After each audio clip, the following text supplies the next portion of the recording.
Yes. I forgot to mention, sniffing coffee. That's a thing. Yes. Yeah, you just inhale the caffeine and it goes directly to the brain and you feel energized for the day. Of course, I do not condone this. This is not okay. The Thechillquil do not condone the use of snorting instant coffee crystals. Oh, so good. Anyways. I apologize, everyone. I'm a little bit frazzled, okay? I'm a little unprepared. I was playing XCOM and I lost track of time. Coffee has a nice smell. Yes, it does have a nice smell. Actually, fun fact, for all those geeks like me out there, did you know it's been scientifically proven that the smell of coffee has a therapeutic effect and releases hormones that relax the body? It's one of the reasons why it's so popular besides its caffeine rush. Think about it. It was a dish made to be obsessed over by the entirety of the people. Like, it's got caffeine rich, it gives you serotonin, gives you endorphins, dopamine, and oh! And then you got that nice little therapy smell. It's just perfect. Coffee is the best drug ever. Just saying. Give me a moment, I'm sipping my coffee right now.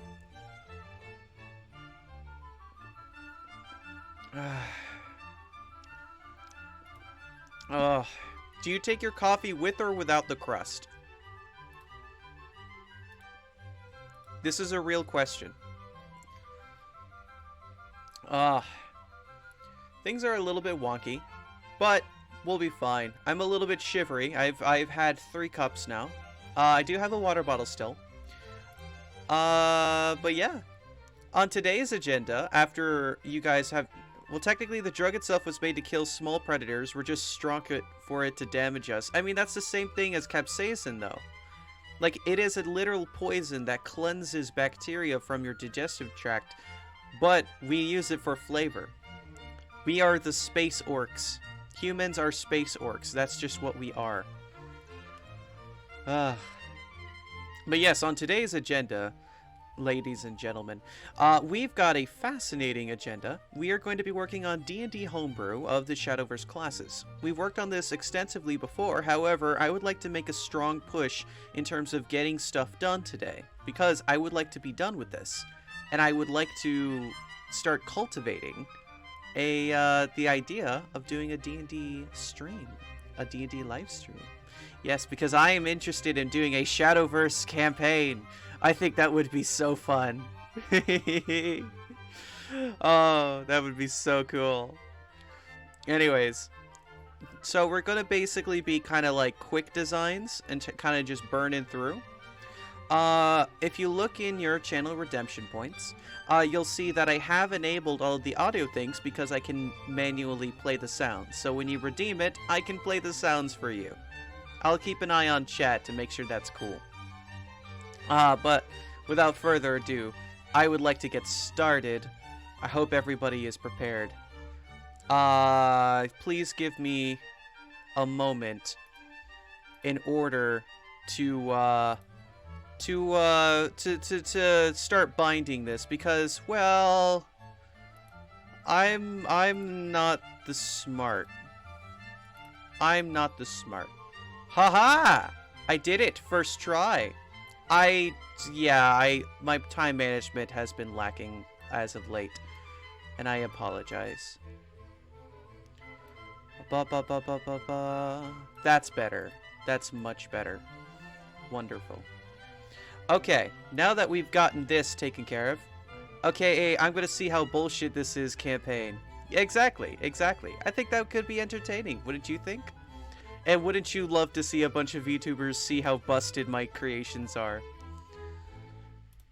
Alright, I do want to change that, though. Let's minimize this so that we can actually see things, because I would love to see you all a little bit better. Yes. Look, gaze upon my capabilities of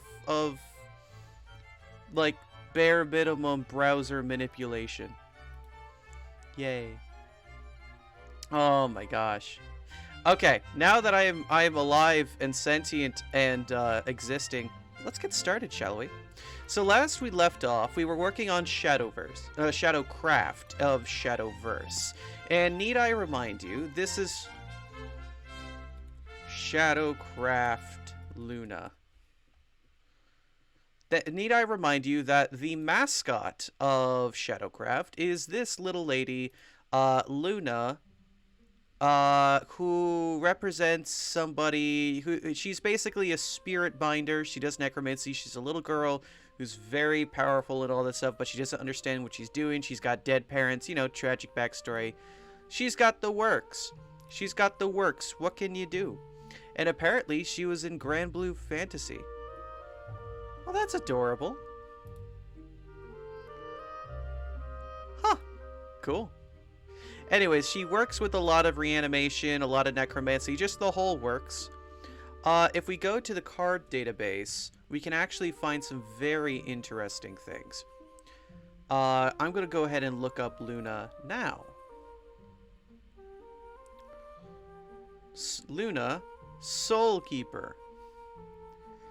She's an adorable card. She's a 0/2 for 1.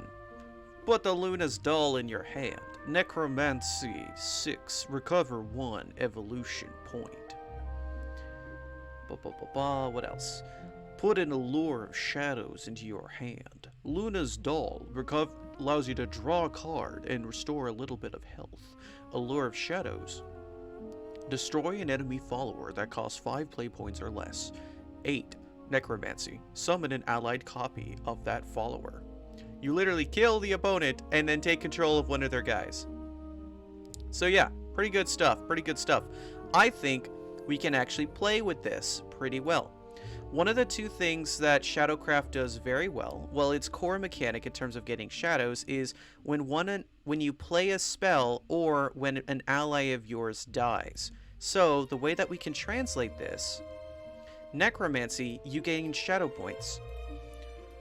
Whenever an allied undead creature you can see within 60 feet of you is reduced to 0 hit points from a hostile effect, attack, or spell, you gain 1 shadow point. You also gain 1 shadow point whenever you cast a spell of 1st level or higher. Wait, did you write all of this? Yeah, I wrote all of this. Why is it... Are you okay? Yeah, this is just one class. I do classes all the time. This is my... I'll be honest, we were talking about like how everybody has different types of knowledge. This is the one thing I'm good at. I'm good at writing a lot of game mechanics. Yeah, it's good. It's good. I love to show you more of my designs. Okay, so beginning... Let's see. So essentially, whenever an allied undead kind of drops to 0 hit points, or you cast a spell of 1st level or higher, you gain access to a shadow point. Whenever you finish a long rest, the number of shadow points you have accumulated is reduced to 0. So, if you don't use them, you lose them. That's a lot of work, and I'm way too lazy to write close to that. Welcome to D&D Homebrew. We write a lot. I gotta be honest, we could fill a library with the amount of stupid shit that we do. It's pretty interesting. D&D you might think it's a lot, but keep in mind that we're writing a lot in addition to following a framework that was already in place. This is all fan-made content that I created that parodies the Shadowverse trading card game, and in addition, it fucking funnels in with it follows the framework of D&D 5e. So it's kind of like I'm writing instruction manuals, basically, using a framework that's already been established. So it's a lot easier than as if I was just writing it completely originally. That's how you can kind of turn off your brain and you just go. Let's see. So, Necro Impulse, if I remember, costs 1 shadow point. Choose an allied creature you can see within 60 feet of you. Oh, wait. You may spend shadow points in the following ways at the end of each of your turns. No action required. Only one effect may occur at a time. So you can only do one effect, but you can do it no action at the end of your turns. Necro Impulse. Choose an allied creature you can see within 60 feet of you. That creature gains advantage on the next attack roll it makes before the end of your next turn. Is it allied creature? On a hit, you may add your proficiency bonus to the damage roll. If it's... That actually seems really busted. Hold on. I feel like let's do choose an allied undead creature you can see within 60 feet of you. What do you think?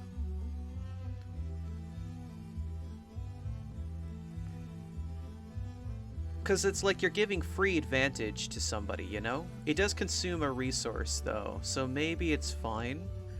But the fact that you know what you could do instead? Damage roll. Instead of advantage,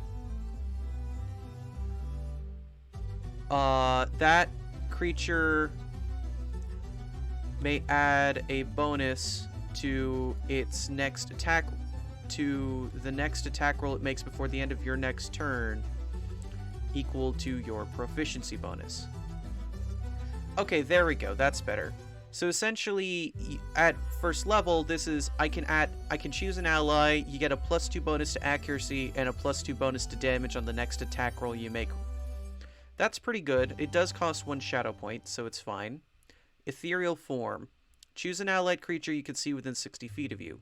That creature is partially transformed into its spiritual self, allowing it to move through creatures in solid matter as if they were difficult terrain until the end of your next turn.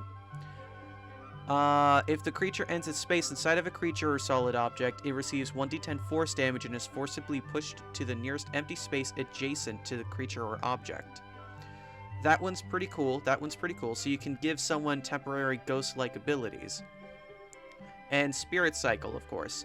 This one allows you to recover spell slots according to the amount of shadow points you spend. Should I do the whole campaign thingy in Shadowverse? You don't need to. I did, just because I like the story, and also it's a great practice for how the game goes. I'd highly recommend it. Beginning at 11th level, when you have gained shadow points from an allied undead follower being reduced to 0 hit points, you gain 2 shadow points instead of 1. While transformed by your evolution feature at the end of each of your turns, you may gain 1 shadow point. I feel like that's fine. Yeah, that should be fine. So Death's Breath. This one is... As an action, you choose and create an undead servant. Choose a pile of bones or corpse or ashes of medium or small humanoid within 10 feet of you that you can see.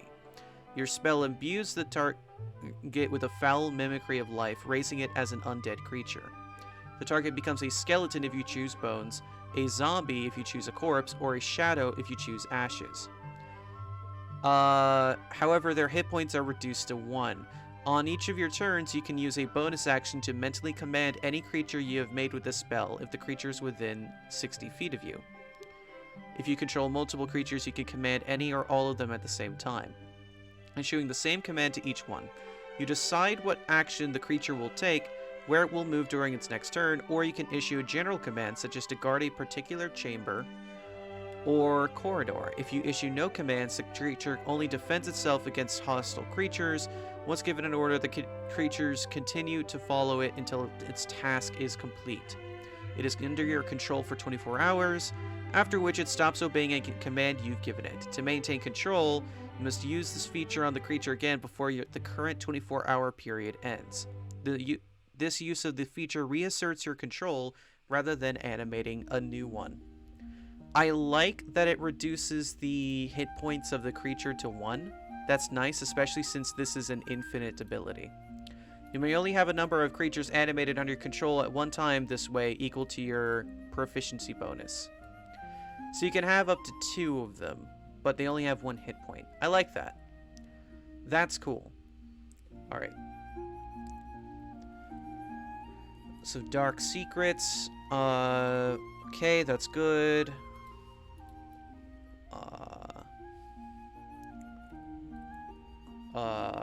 Dark Magic, and then Grave Secrets.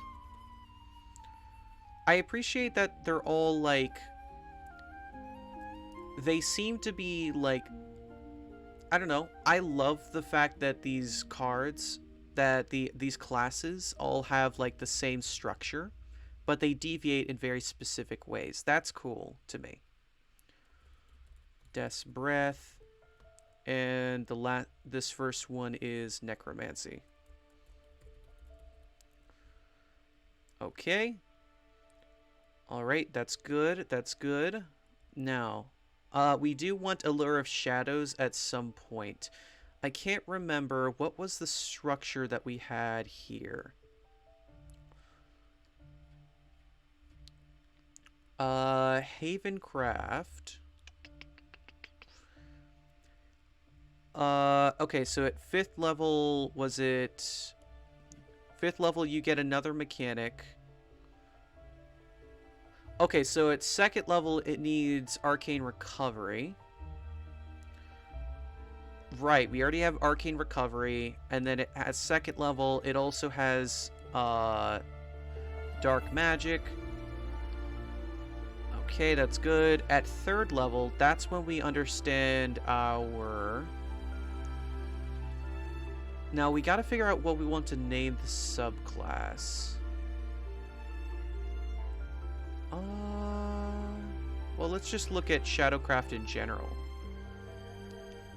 I decided to mix things up with a little bit of classical today because I don't know, I've been listening to a lot of orchestral music and I just really find it refreshing. It feels so invigorating to me. What do you guys think?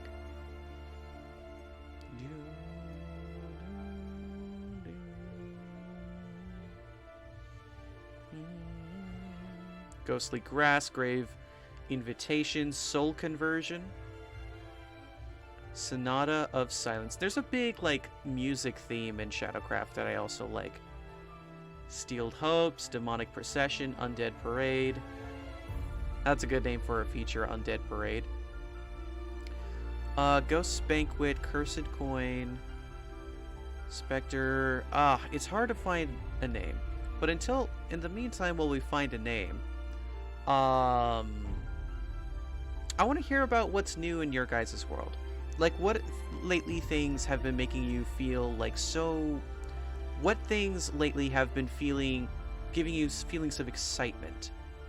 If that makes sense. Something that you're looking forward to. Do you have any, like, events that you're doing? Maybe a blind date, maybe something like that. Or maybe you're about to graduate in something. What's exciting you recently?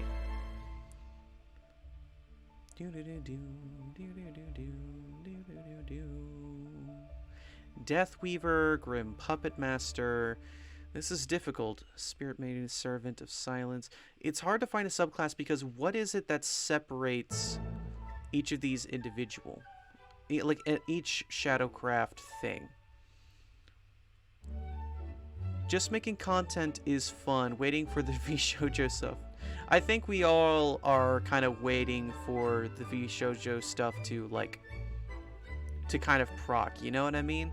I feel like we just, like, it's one of those things that's kind of like the more that every day that we wait, the more and more we're gonna wait, and it's just kind of, ugh. You know? Something like that.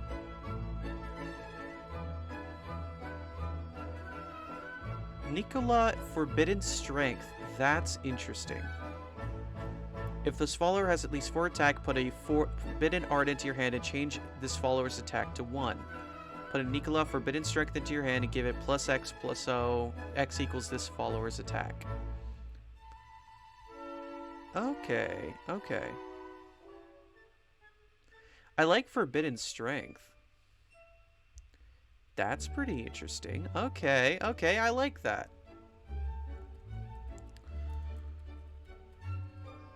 Forbidden Strength.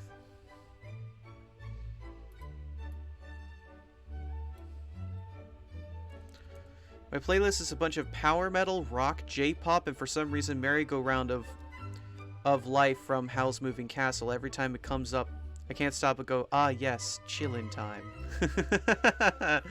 Oh, that's good. That's good. Actually, speaking of power metal, a friend of mine, he he talked about this band that we were talking about what JoJo stand that we would have and what would we name them after and all that stuff. And one of his stand ideas was named Power Wolf. All it does is it just boosts the effects of other stands in the area. Ooh, that's a good thing to ask. Hey, if you had a JoJo stand, what would it be? Like, what song would you name it after? What ability would you like for it to have, you know? Power Wolf are a good band. I feel that. I haven't actually listened to a lot of their stuff yet. Let's see. Magic that flows through you manifests in a particular way. Third level, you select a forbidden strength.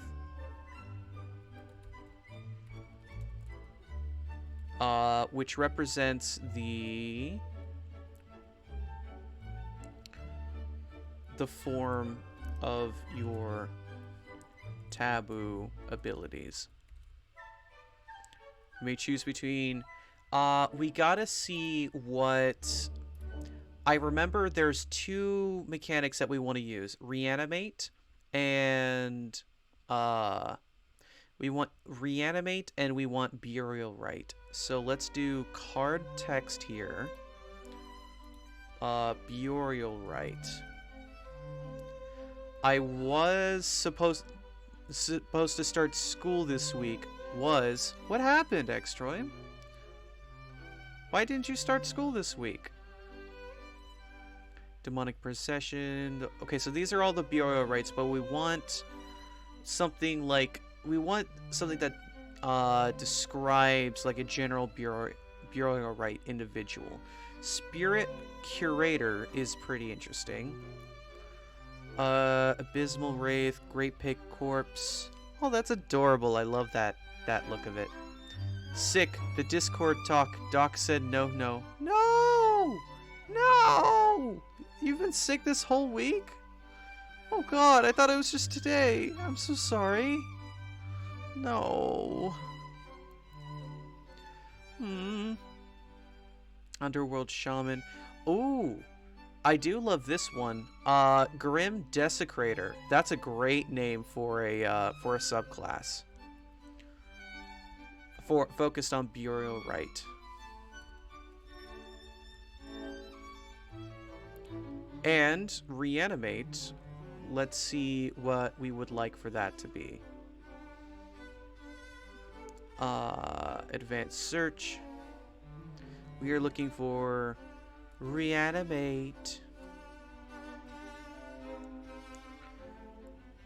Let's see. Necromantic Ether, Bonanza, Necromancer, Deathweaver, Underworld Air, Fighting Jiangshi, Forced Resurrection, Osiris. Oh, Osiris.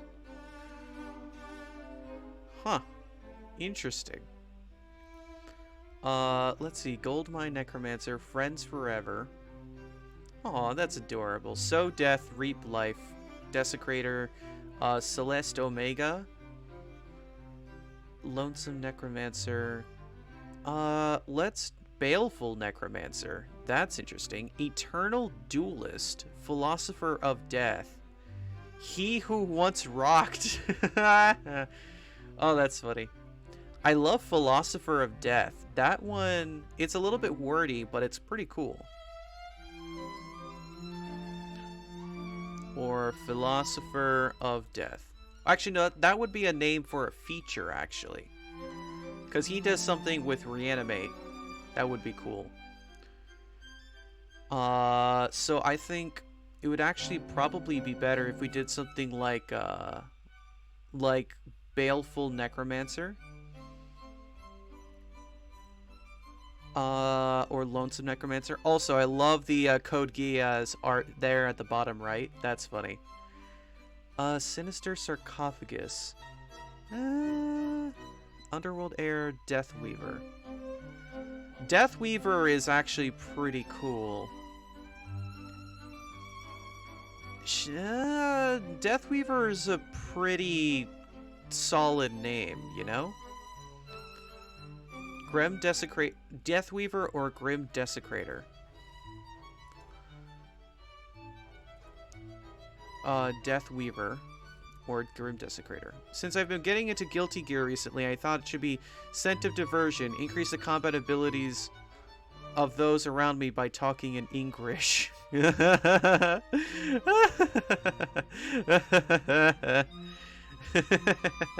Oh, that's good.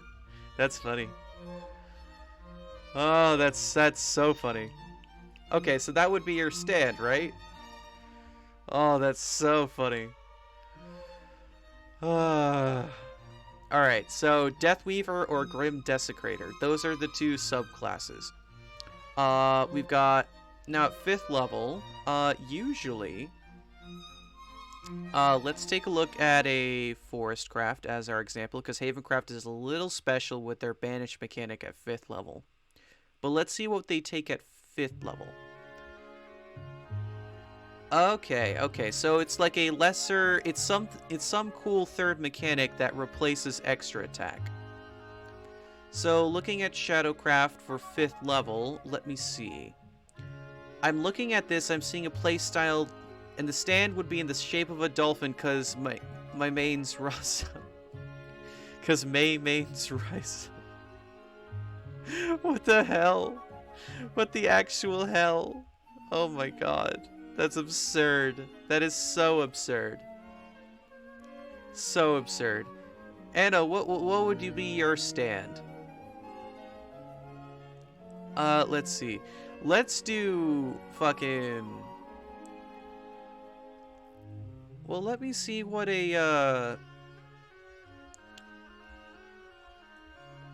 It's gotta be something to do with shadows. Right? It's gotta be something with shadows, I reckon. Like, because at 5th level you get access to evolution. It's an anime fighting game. Absurd is, pardon the pun, the smell of the game. I definitely have heard of it. That's the origin of the Jacko pose, right? Let's see. I'm looking at these. Death Teller could be cool. Because what does that do? At the start of your turn, if you have more shadows than cards in your deck, invoke this card. When this follower comes into play, if you have more shadows than cards in your deck, give your leader the following effect once in each of your turns. When you perform Necromancy, gain X shadows and recover X play points. X equals the Necromancy cost. Okay. Everybody's super into the Jacko pose. That's an interesting meme. I love the fact that everyone's trying to do it. I like Death Teller here. This is a cool mechanic. So essentially, you gain shadows by spending a large amount of shadows, but first you need a way to spend a lot of shadows, right? So maybe at 5th level, you just gain some really interesting and powerful ways to spend your shadows. Maybe that's what we do. Not Death Teller, because that feels like a late game ability, because that seems really spicy. But we need some high cost things. For example, so let's say Necromancy. And let's see how big we can get here. We got Lesser Mummy. Greater Lesser Mummy. That name frustrates me so much. Cursebound Lover. Legendary Skeleton. Greater Lesser Mummy. That's just a mummy. That's just a medium mummy. Iron Gear Corpsman. That's a Machina, correct? Yes, that is.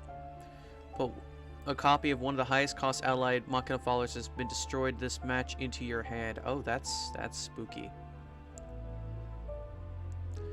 Let's see. Kagero, Swordbound Soul. Undying Resentment. That's actually like a, that one's interesting. Hold on. Goetia Mage. Zombie Buccaneer. Mint of the Underworld. There's a lot of Underworld themes in the Shadowcraft. Omen of Silence. Now, what do you do? Until the start of your next turn, add 3 to the original cost of spells in your opponent's hand. Oh, interesting. So it's spending a lot of necromancy to nerf the opponent or make it more difficult for them to do stuff. Ooh. Oh. Okay. I have some ideas with this.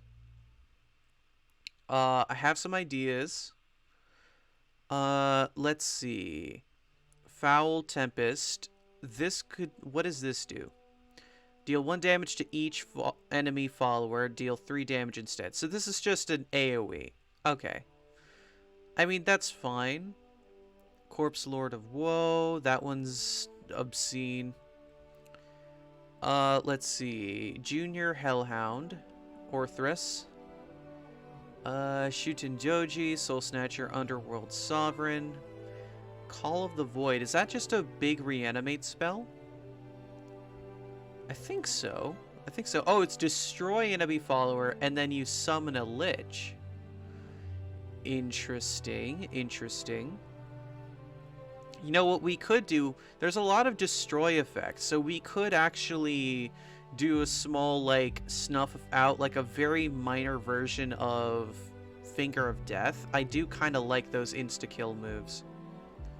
Soul Hungry Wraith. Gain +1/+1 and ambush. Okay. Sharon. Underworld Ruler Aisha. Saber Altar. Wait, hold on. That's a thing? They actually made a card? Oh, wow. They actually made a card. Cool. I guess if I had to make a JoJo stand, I'd probably name it Saltatio Mortis, and it would be a stand that plays really annoying music to any nearby stand user. Looks like a funny jukebox. I need someone to do art of me in the Jacko pose for memes.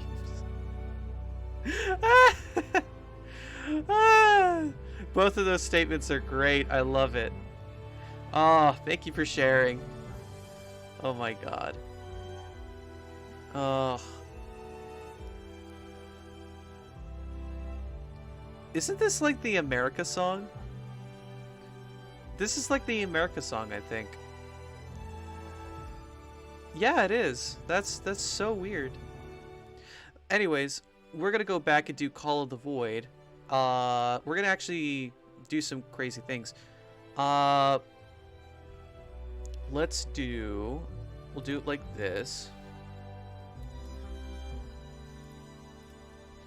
We're only going to do 2 abilities, really. We should, just to keep it simple.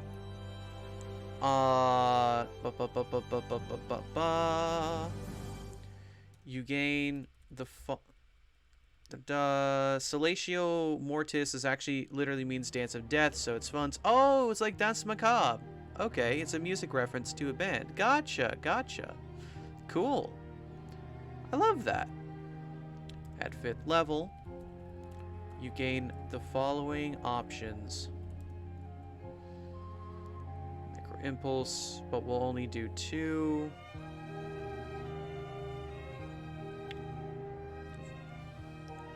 For spending Shadow points with your Necromancy feature. Okay, good. Alright, gonna lurk while cooking dinner? Of course. Have a good dinner, okay? Yay. Thank you for the lurk, X-Join. Do-do-do-do-do. With your Necromancy feature. Okay, I don't know what we'll call this, but I know Call of the Void is going to be one of them. Call of the Void. Choose a non-undead creature you can see within 60 feet of you. If that creature has a number of hit points, this would cost, let's say 4 shadow points. A number of hit points equal to 5 times your bonus or less remaining. Oh, I need some water.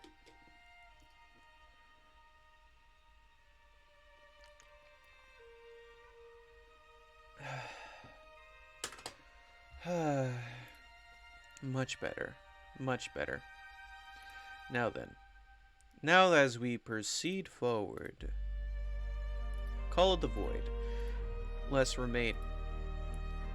Has a number of hit points equal to 5 times your proficiency bonus or less remaining.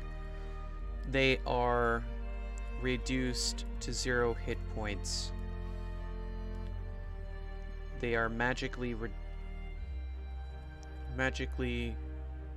reduced to 0 hit points. Immunity to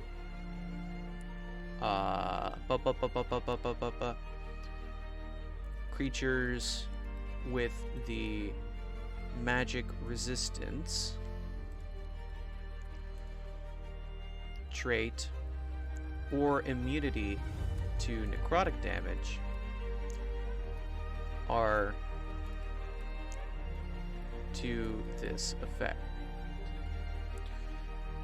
Okay, so essentially, if you can immediately execute somebody for a shadow point cost, I think let's actually reduce that to. Do we? I think 3.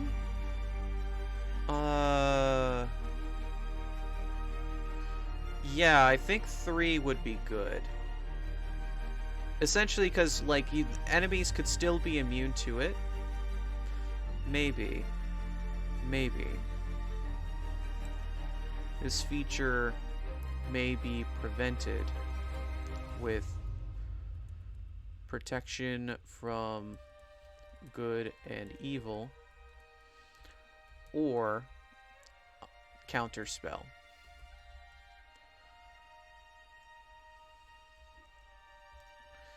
It counts as a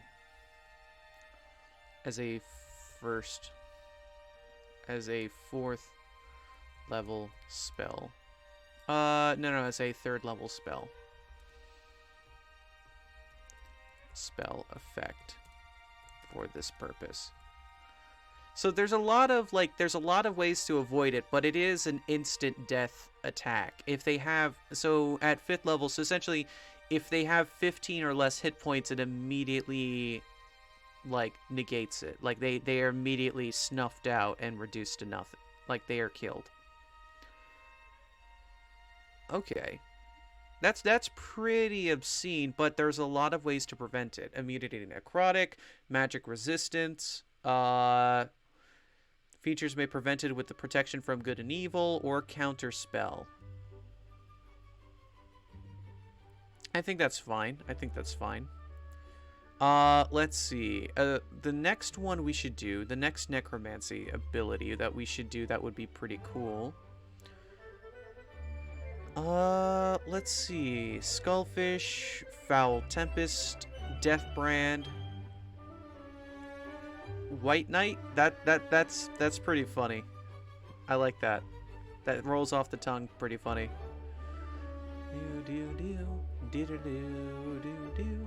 You know, it's something I've always wanted to do that I would love to do when things open up again from the pandemic. I would love to go dancing.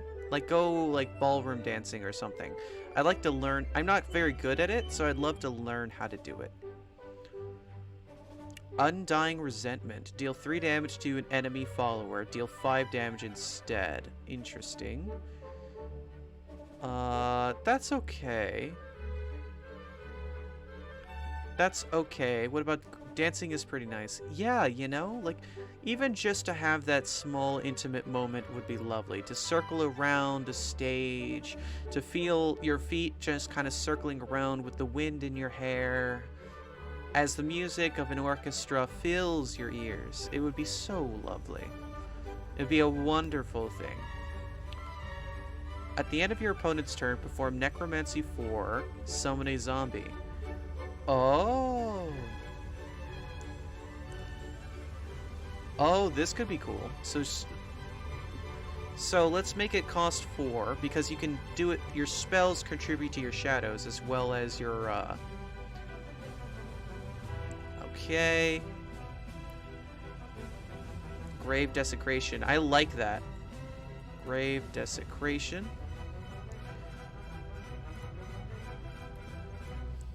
Okay. You may reanimate. Da-da-da-da-da. Okay, what do we want to do with that, though? At the end of your opponent's turn, perform Necromancy 4, summon a zombie. And the zombie is just a 2/2 or 4/4. Okay. Da-da-da-da-da-da-da. Turns out my dad bought some pizzas, no cooking required. Oh, lovely! Lovely, I'm so glad. Alright, I'm trying to figure out what I want to do with this. I'm doing Grave Desecration. It costs 4 shadow points at 5th level. Let's see. Anna says, I wanted to make a silly video but couldn't figure out what to do, so I shall work on my big video for the week. Nothing wrong with that, you know? Contributing to that big little project and chipping it away, it's never something that is a waste of time. I believe in you. I trust that you're gonna do good. Let's see, Grave Desecration. You may... I'm thinking you can summon a zombie, but it's uncontrolled. No, that feels very weird. Reanimate up to 2 bodies that you can see.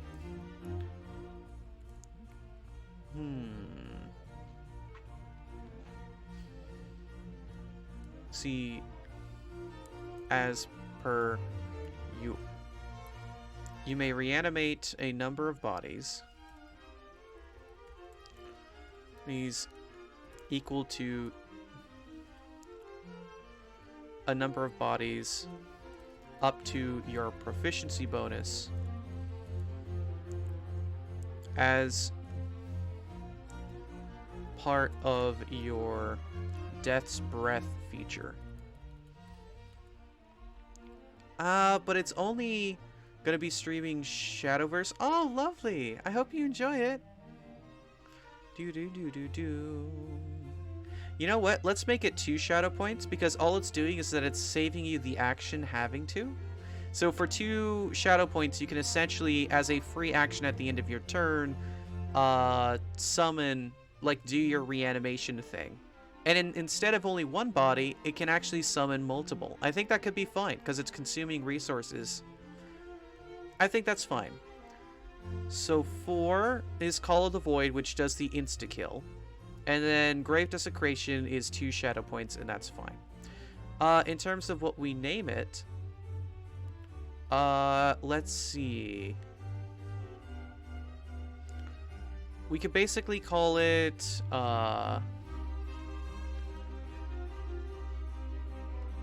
what do we call it?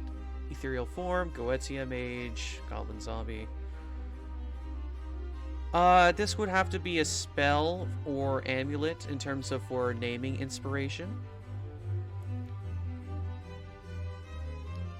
I think let's go ahead and do that. Soul Conversion is... actually, that might be a good, cool thing. Sonata of Silence. Remove all effects from allied follower except changes to its attack or defense. Remove all effects of all followers except changes to her attack or defense instead. Interesting. Interesting. Very interesting. Wicked Rebirth, Undead Parade, Demonic Procession. I like Demonic Procession. I also like Soul Conversion. Destroy an allied follower. Yeah, you know what? That Soul Conversion feels appropriate for a name. So Soul Conversion. Okay, let's go ahead and fix this up. In terms of starting equipment, we should actually edit these. We're doing a warlock, essentially.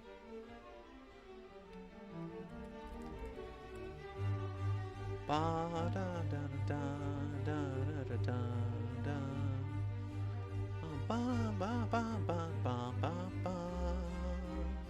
I'm really rocking. I'm grooving with this music. This is good. Okay. Anyways, let's look at the armor and all of that stuff. Light armor. Heavily armored things are not present. No shields, definitely. Maybe medium armor, actually. Yeah, maybe medium armor. Simple weapons, that's fine. Tools, one of your choice. I like that. I'd have to look it up here. What do we decide for the... A warlock that doesn't require as many short rests. Yeah, this would be a long rest focused one. Let's see. If we go down and we look at our thing here, it's dexterity and charisma are the things that we're looking for. Dexterity, charisma, arcana, deception, history, intimidation, investigation, persuasion, nature. I think that should be fine, actually. Yeah, actually, it looks like I did do some editing here. In terms of starting equipment, though, I did not edit that. So let's do a light crossbow and 20 bolts or any simple weapon. Oh, and 20 bolts. Or any simple weapon. Because crossbows should be used by the warlock. Component pouch or an arcane focus.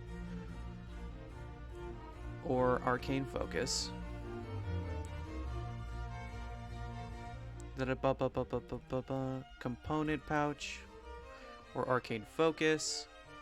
Scholar's pack or dungeoneer's pack.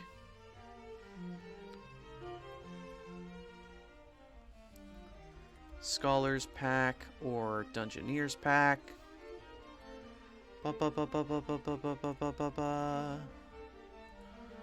Here's pack. Leather armor, any simple weapon, 2 daggers.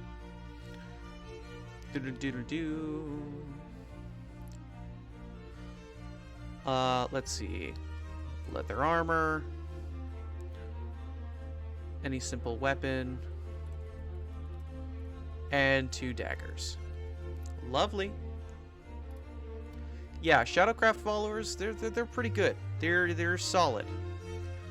Soul conversion, we've got that. So now that we get a better amount of spacing, we definitely want Death's Breath on the next page. We want Dark Magic on the next page.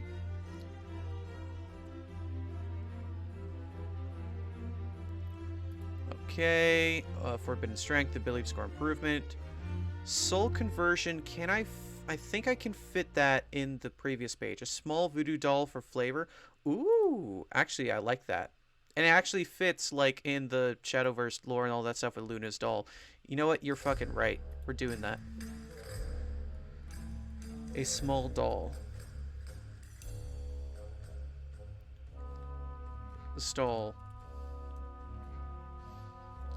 that holds significance to you. There we go. There you go. Yeah. A small doll. Yeah. That's adorable. Grave Secrets. Okay. Soul Conversion. Evolution, of course. We have Evolution. The only thing Evolution does give you, though, here is... You know what we could do instead?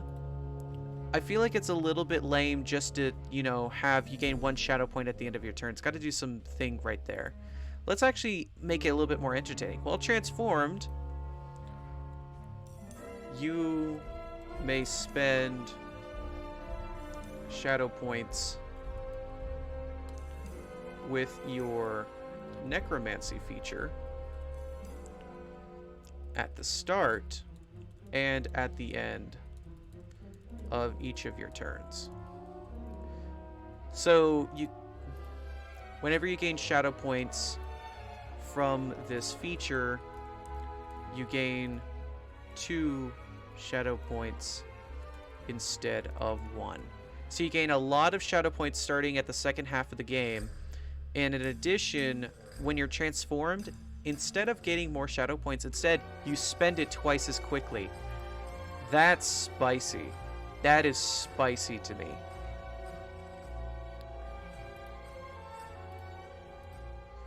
Okay, intelligence modifier there, soul conversion, evolution. Alright, I think that we're good there, because evolution will go on the next page. Blackened Scripture. This is an interesting thing. Blackened Scripture, so it's 9th level. This is a dramatic improvement to either your core feature or your 5th level feature, and this is Necromancy. So, we need some very major improvement to Necromancy. I'm thinking this is where we include Death Teller. Yes, this is where we include Death Teller. Death Teller.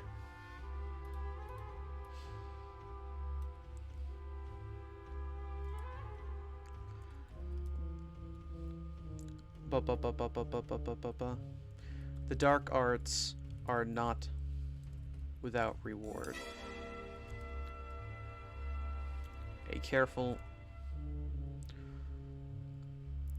A wary arcanist may wield the weave of fate itself through dark.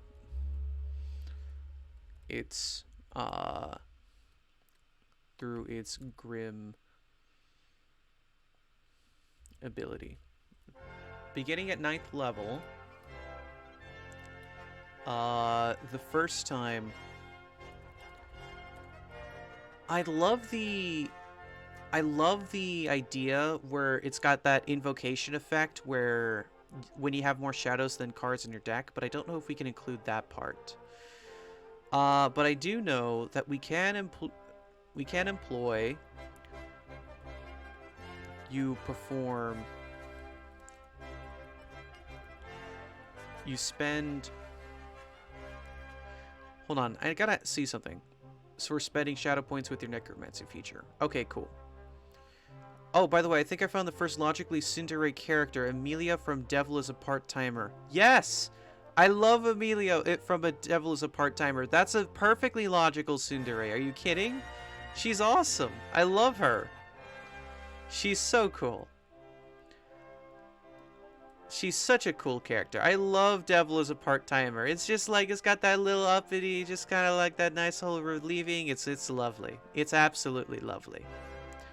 I love it. Beginning at 9th level, the first time you spend shadow points with your Necromancy feature after finishing a short rest. A short or long rest, you gain shadow points. The dark arts are not without reward. A wary arcanist may wield the weave of fate itself through its grim ability. Okay. Finishing your short or long rest, you regain shadow points equal and hit points equal to twice the amount of shadow points spent. You wouldn't mind getting Season 2? Are you kidding? I've been waiting for Season 2. It's been so sad that I haven't been able to have a Season 2, and it makes me so sad I can't have more. Ugh. It's such a deserving thing, too.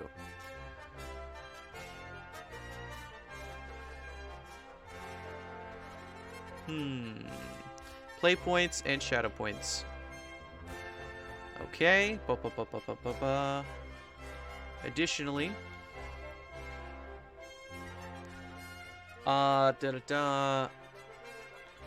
additionally, at the start of your turn, if you have more shadow points,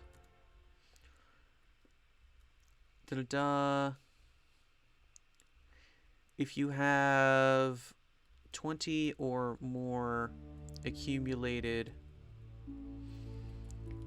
not 20, but 10 or more accumulated shadow points, you regain a use of this feature.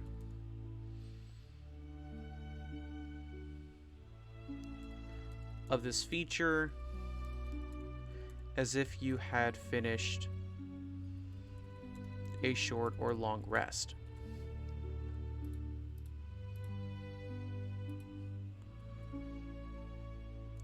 This may only come into effect once, and you regain the ability to do so when you finish a long rest. So essentially, Death Teller is a way that you can, by accumulating a lot of shadows, you can essentially get a bazillion shadows. It's your way where it's like, I don't want to lose out on shadows, I'm going to accumulate a lot of it, which is cool. I mean, it's number 68 on Mal, and the LN was bestseller in the light. Okay, hold on. I mean, it was number 67 on Mal, and the light novel was a bestseller in 2013. It would make sense for it to get a season 2, but I doubt it. I mean, yeah, it does make sense that it would get a season 2, but yeah, it's literally just stopped production since. It just stopped, and that's the sad part. That is the big sad. The absolute big sad. This may only come into effect once you regain the ability to do so. Okay, Death Teller, that's cool. That's a way to get a lot of shadows, because if you want to look at it from a completely optimized perspective, essentially keep reanimating guys. When they get reduced to 0 hit points, you're gaining a lot of shadows, and then you spend it on Call of the Void. All of a sudden, I just turned my 4 into 8 shadow points, and then I just accumulate some more. Boom. Especially starting at 11th level, Death Teller is going to make it so that you can gain a lot of shadows really quickly. So we'll probably have, towards the end, we'll probably have a few ways to spend this ridiculous amount of shadows. But you have a lot of ways to spend it, which is pretty cool. Like, you have a lot of ways that you can boost the powers of your allies and your allied things. You can get more spell slots, and Ethereal Form allows you to do some cool, like, little tricks. 13th level. So 13th level is actually an improvement to 9th level. So let's actually do a, like, a ultimate, like, let's make our ultimate attack here. Undead Parade, maybe? Maybe. Regenerate Spirit, Manifest Malice. What does Manifest Malice do? Deal 2 damage to enemy followers, summon a ghost. Not quite. Forced Resurrection is cool. Savoring Slash, Ghastly Salt, Inherited Balance, Siren's Tears. It's hard to find. Oh, Death of the Party, maybe? Voices of Resentment, Death Brand. Foul Tempest, we might do that. Pact with the Nether God. Soul Steal. Spirit Cycle, we already have that. This is hard. This is definitely hard. Fatal Order. That would be part of the reanimate thing, so we don't want to take that. Sow Death, Reap Life. This is interesting. Reanimate X. X equals your current turn number. That's interesting. That is very interesting, but that is not what we're looking for. We are actually looking for, let's go ahead and narrow it down to Necromancy. We could do Forbidden Art to just deal a mega hit, but I feel like that's not, like, good. You know what I mean? That feels kind of lame. Oh yeah, we were going to do Allure of Shadows, weren't we? Oh, we could do that, actually. Does this do Necromancy? Yes, it does. Boom, we have it. So, Allure of Shadows. Okay. You are able to bind the foes of days past to your darks.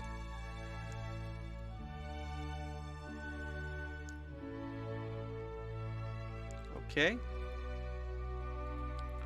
Starting at 13th level.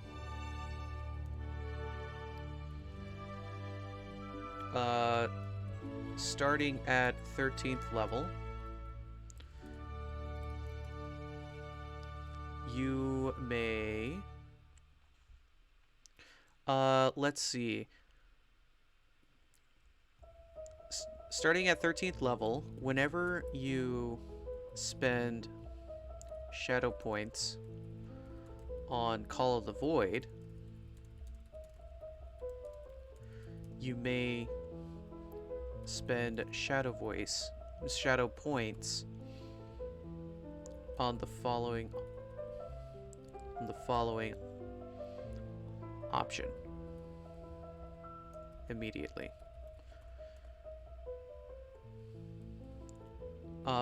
Actually, no. Whenever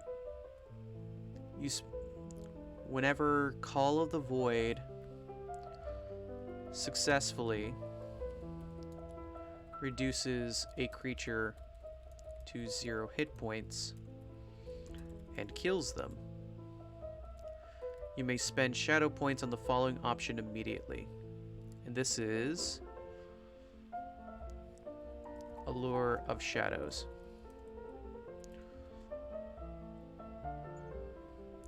Costs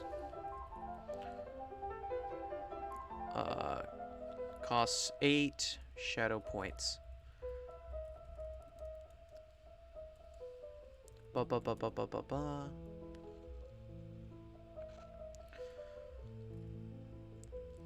Reanimate.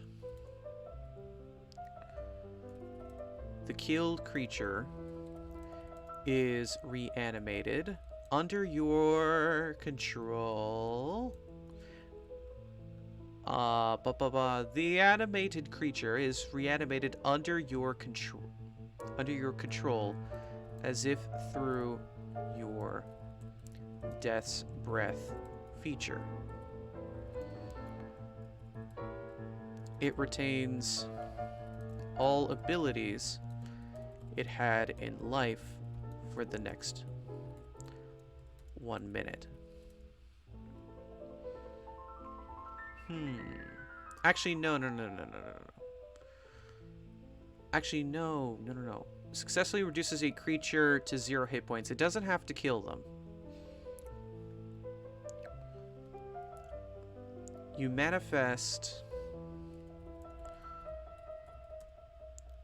an image, a perfect image of the creature from dark energy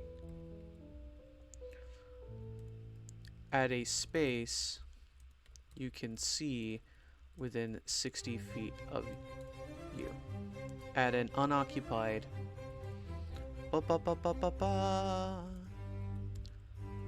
Thank you so much for the lurk, Extroim. I really appreciate everything that you do. You're way too kind.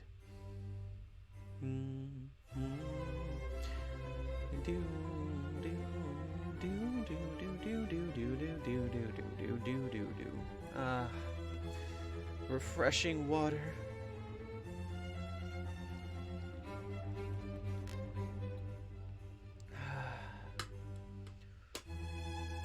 At a dark energy at an unoccupied space you can see within 60 feet of you.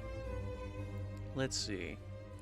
It follows your commands as per your Death's Breath feature, and obtains the undead creature type. It The image, however, disappears after 1 minute.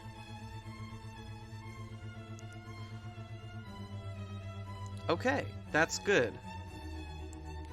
Well, do we want it to disappear after 1 minute? Yeah, actually we do. It retains all abilities of the original creature and is created at the and is returned to maximum and is rejuvenated to its maximum hit points, and as well as its resources, including limited use actions, spell slots, etc.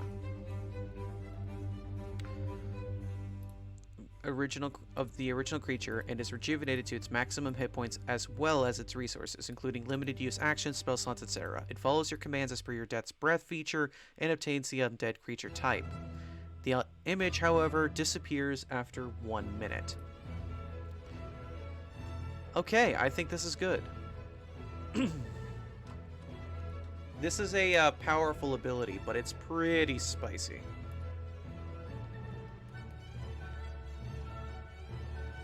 Let's see. At 13th level, this would be... At 13th level, I think your proficiency bonus... Wait a minute, it's in the class. Looking in the class... Oh yeah, your proficiency bonus is 5, so this would be... So Call of the Void actually deletes something of 25 hit points or less. Not to mention the fact that there is no maximum number of creatures that may be appearing as per Allure of Shadows. It just does it. So this is a really strong ability. It's expensive, but I think this is fine. At maximum, though, it can have up to 30 hit points or less, which is not that... Well, it depends. It depends. You know, I might reduce the cost to 6. Actually, I'll reduce the cost to 6 shadow points because you're already consuming 4 with Call of the Void. So yeah, that feels good. So reducing the cost to 6, and all of a sudden you get a new, like, image for 1 minute. Do we want it for 1 minute, or do we want it for 1 hour? No, only 1 minute. That feels right. Additionally, if it is killed, it does give you a shadow point.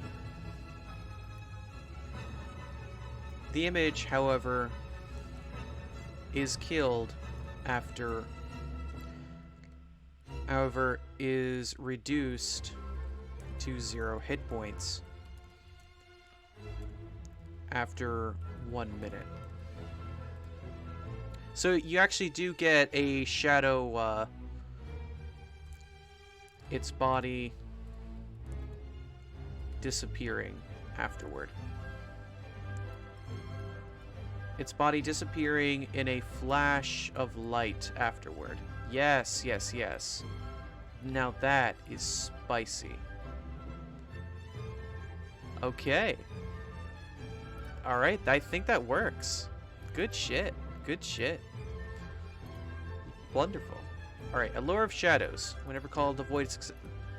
I think this should be fine. Now, 17th level. This is an improvement to not your core feature. We have a lot of improvements to that. But let's improve a different feature. Actually, no. Everything in the class just makes Necromancy better, doesn't it? Well, shit. I guess it does, doesn't it? I guess it does. Well, let's just take a look and keep looking at necromancy things, and I guess we'll just keep improving it then. Let me see what are the problems with Necromancy. The problems I'm seeing... honestly, I'm not seeing that many problems with it. It's just hard to get started. You just want to get a lot of it, I think. Yeah. So maybe we do Forbidden Art here. What does Forbidden Art do? Deal 4 damage to an enemy. Deal 10 damage instead, Necromancy 20. That's pretty insane. That's pretty ludicrous. Yeah, that's pretty insane. Let's see. Vile Torrent. Vile Torrent. Summon 3 skeletons. Give +1/+1 to all allied followers. Give +2/+2 to all allied followers instead. Okay. Interesting, interesting. Well, Friends Forever. What does this one do? This one is... Okay. And play this card as Luna's Game or Ania's Friendship. Instead, reanimate 4, Necromancy 4. Instead, reanimate 4, reanimate 2, reanimate 1, restore 4 defense to your leader, and put a Fleeting Joy into your hand. Fleeting Joy. Until the start of your next turn, your leader can't take more than 5 damage at a time. Enhance 9. Randomly put 4 different Machina followers, excluding Ania, from your deck into play. Interesting. Interesting. Now I'm starting to get some ideas. Okay, okay. Nice. Alright, so Fleeting Joy is basically like a defense one, but in addition, you can you summon a lot of things that were destroyed. I think I like the idea of Friends Forever. That's a really cute, like, feature name. Friends Forever. The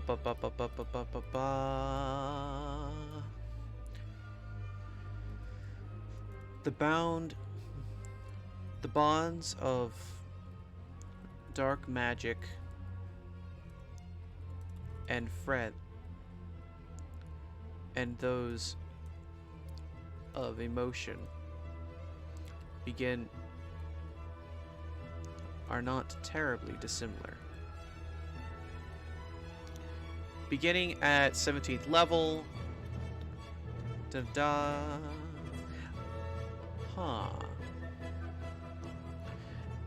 Let me see. I don't want to do Luna's Game. I think a Fleeting Joy is probably what we'll use more often here. So I'm getting a lot of resistance vibes. Okay, okay, so let's see. At 17th level,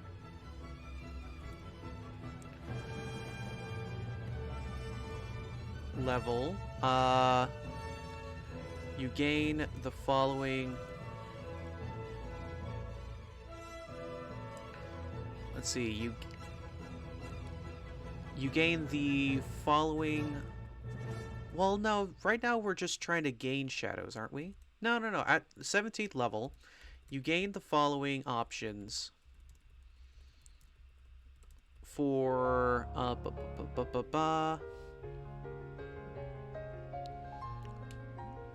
for spending shadow points as per your Necromancy feature.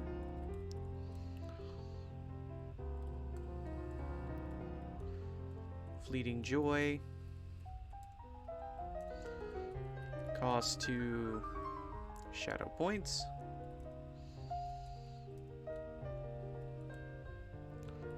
Choose a damage type. You and each allied undead creature you can see within 60 feet of you gain resistance to the chosen damage type till the end of your next turn. Okay.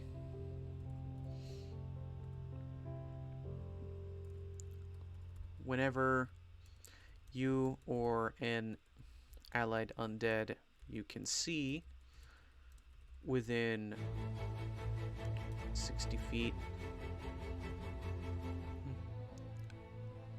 of you receives damage of that type while this is in effect, you gain 1 shadow point.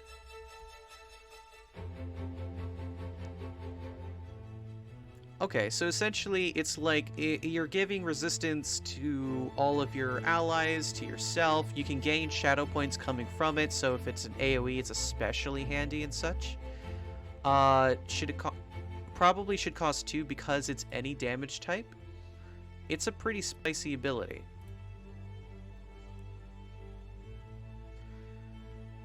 Okay. Additionally, no, I think that should be fine. Well, no, we should do a, Luna's game, Ania's friendship.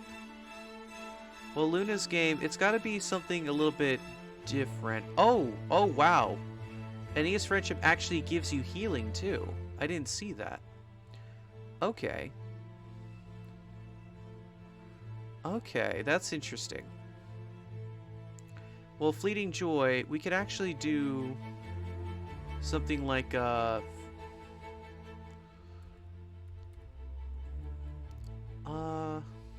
Necromancer's game. 2 shadow points. You regain hit points equal to your proficiency bonus. 1d4 plus your proficiency bonus. So it's essentially you get a small self-healing. Yeah, I kind of like that. So Fleeting Joy, Necromancer's game. I think that should be fine. You regain hit points equal to 1d4 plus your proficiency bonus. Well, is it 1? It costs 2 shadow points. They are theoretically infinite, but you have to... No, they aren't infinite. Because your things have to be reduced to 0 hit points by a hostile target. Okay, so actually, no, it is not infinite. So that actually works out pretty beautifully. You know what? I'm cool with that. So yeah, Fleeting Joy, you can gain resistance to damage types and such, and you'll have to be a little bit strategic with that, but Necromancer's game, you've got a nice little self-healing ability. That's cute. Now, Soulkeeper, this one is going to be interesting. What do we want Soulkeeper to do? This is an improvement to her evolution. It's got to do something dumb. Looking at Luna, looking at the way that she does it, she can actually restore your evolution points with Necromancy, now that I think about it.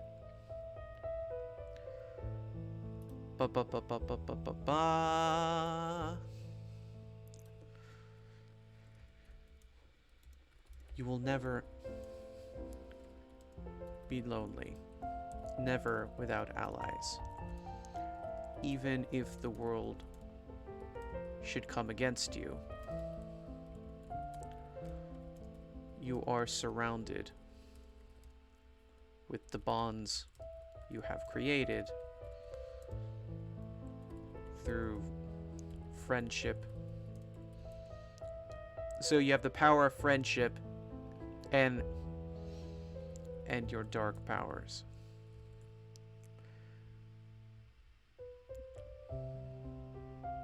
Okay, thank you, Google Docs. Thank you.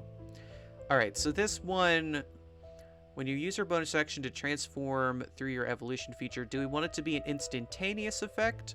Yes.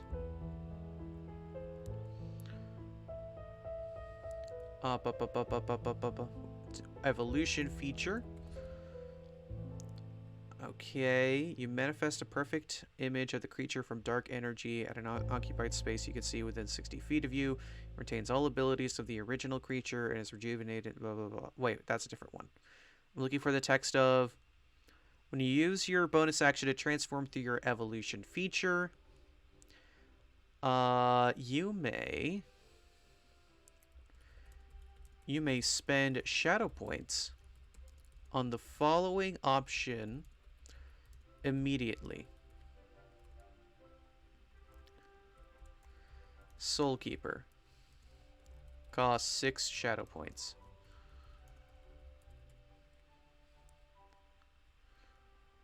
As per your Necromancy feature. As per your Necromancy feature. Okay. You regain an expended use of your evolution feature. So you can actually... Oh, that's actually pretty good. That's pretty scary. Cause like thinking about Death Teller, cause like 6 shadow points, that's a lot, but you regain that. This will be the only class that regains the ability to recover an evolution use of their feature. That's pretty spicy. That's pretty spicy. I like that. I like that a lot.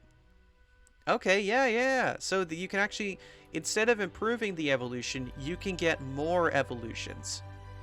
And that means you can spend it twice as quickly, and of course we have other abilities coming from the subclasses. So yeah, I like this.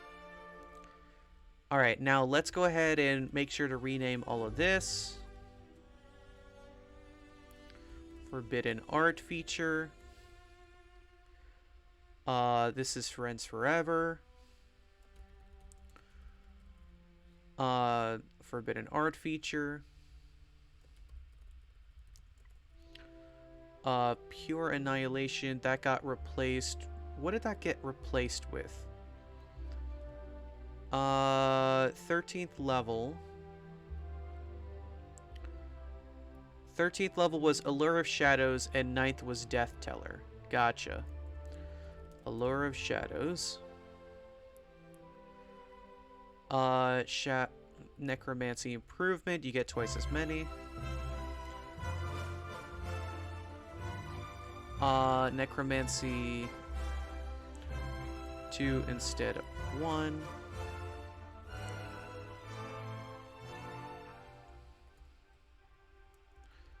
Points instead of 1. We've got this. Forbidden Art. Blackened Scripture, we can change that because that actually got turned into Death Teller so that you gain a lot of shadows.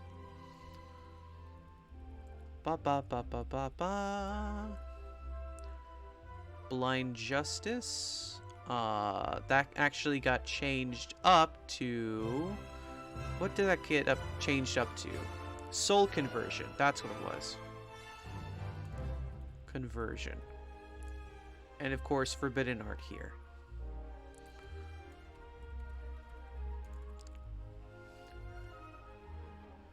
Wait. Is it Forbidden Art or Forbidden Power? Oh, Forbidden Strength. Oh, shit. Okay. So Forbidden Strength, and then I have got to change these. Okay. Interesting.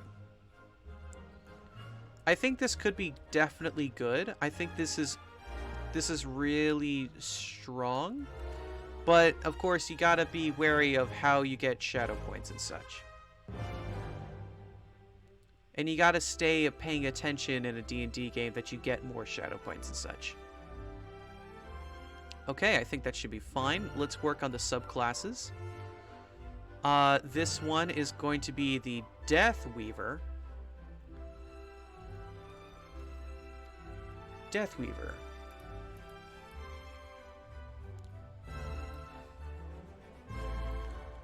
by your hand, you conjure forth the graves themselves. The boundaries of death and life are no longer but a doorway to be walked through and back on a whim, on your whim. Your undead binding is much more powerful than imaginable. Okay? Alright. The Deathweaver focuses on the improvement of their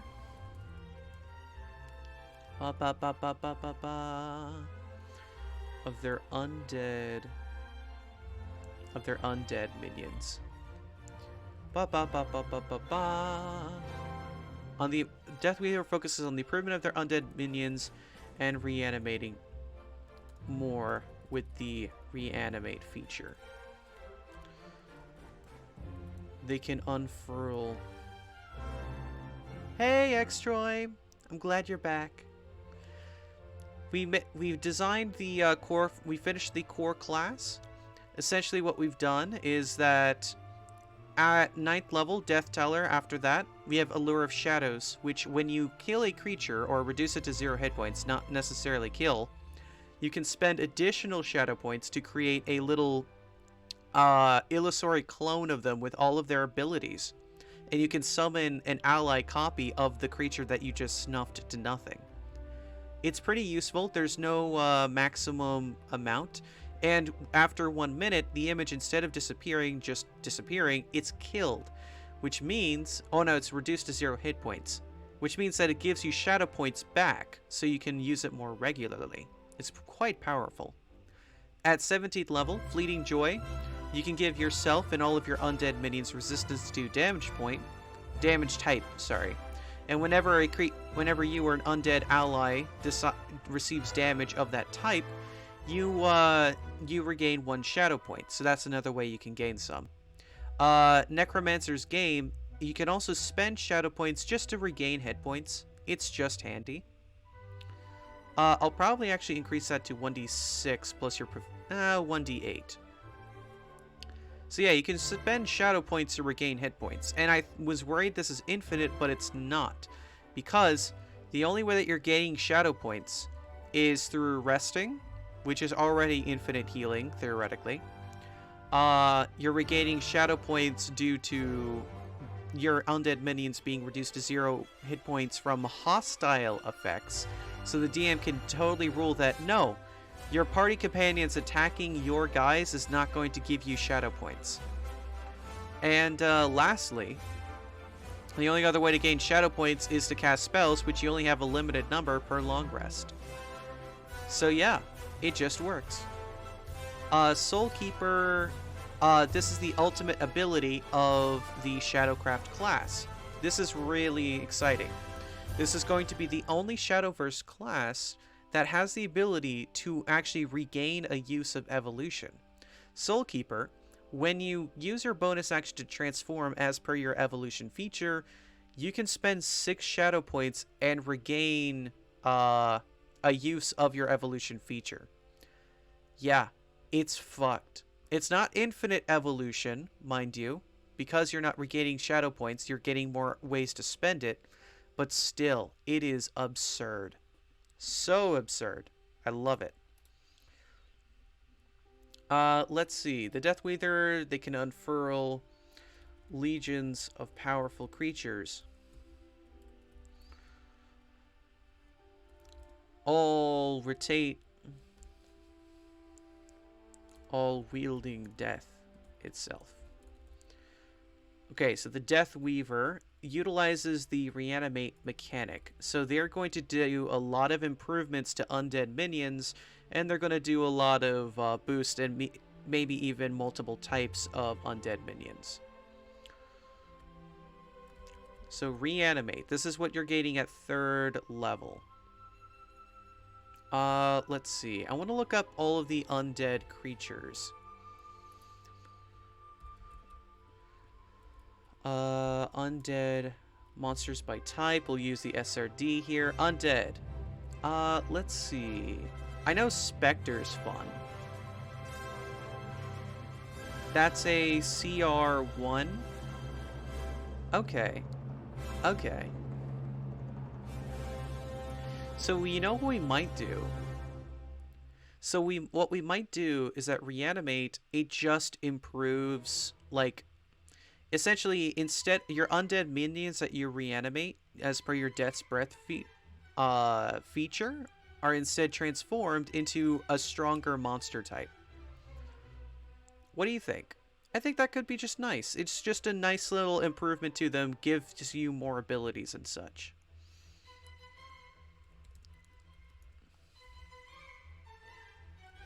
You command over significantly stronger undead than the average Shadowcraft follower.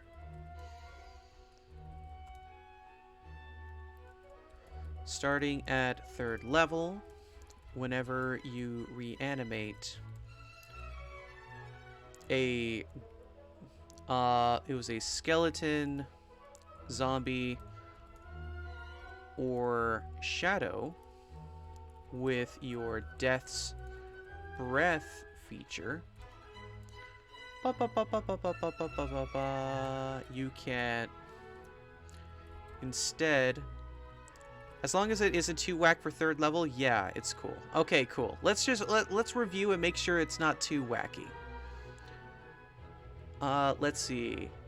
Instead, they are reanimated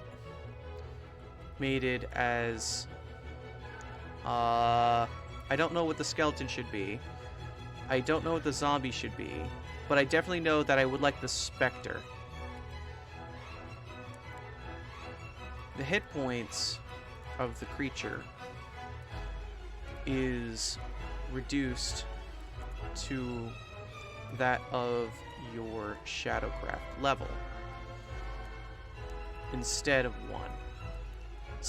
So they have a whopping 3 hit points instead of 1, but it increases over time. I feel like that's significantly more fair, and that makes it so we can use more powerful undead. Let's see. I think, what's a ghoul look like? That's a CR1. That's definitely better than the zombie. That's a lot of damage. And the paralysis. Yeah, you know what? Let's do that. Zombies turn into ghouls instead. Ghoul.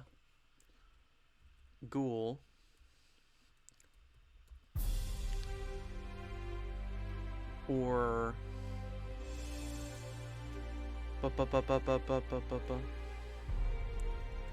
instead, respectively.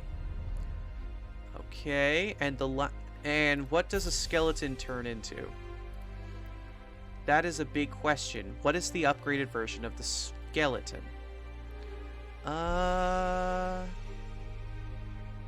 Let's see. Is it a mummy? Oh god, that's CR3. Yeah, definitely not. Definitely not a mummy. Holy shit, no. Ghost, Minotaur Skeleton, Mummy Lord, White, Will-O-Wisp. We could do a Spectre instead of Skeleton, and then we could do something like a Will-O-Wisp instead of a, oh, or a Wraith. Oh god, no, that's CR5. What about a Will-O-Wisp? What does that look like? That's a CR2. Interesting, interesting. Yeah, we could do that instead of a shadow. But I feel like this... Actually, no, this fits. Okay, so let's do a... Well, what does the Spectre do? That is a CR1. That's Life Drain, Incorporeal Movement. Yeah, that feels like a shadow upgrade instead. That's difficult. Do we do a Minotaur skeleton instead?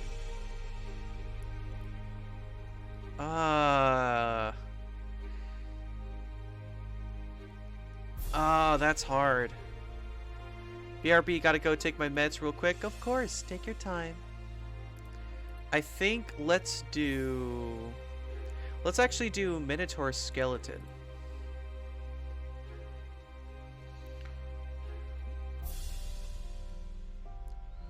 Minotaur Skeleton. Retains regional size and aesthetic. Simply improves abilities. Original size and aesthetic as a skeleton. Simply improves abilities ghoul or specter instead, respectively. Okay. Yeah, I think that should be fine. The hit points of the creature are reduced to that of your Shadowcraft level instead of 1. While transformed for your evolution feature, what is it happens when they are transformed? At 5th level, is that when you get the ability to reanimate more creatures? Grave Desecration. Oh, shit. Yes. While transformed by your evolution feature, the limitation